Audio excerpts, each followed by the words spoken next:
बिस्मिल्लाहिर्रहमानिर्रहीम। अस्सलाम वालेकुम दोस्तों, ये है जी वो सक्खर का वो पुल है जिसके 67 गेट है, ना 66 है।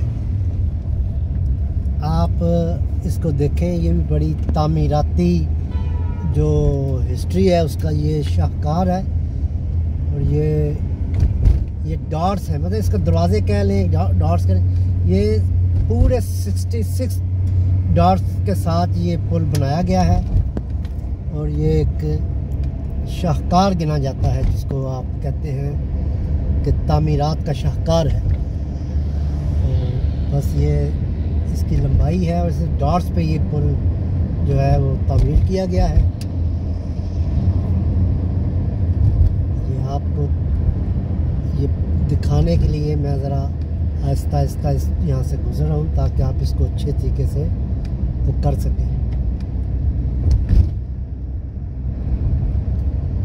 ये दरियाए सिंध के ऊपर है।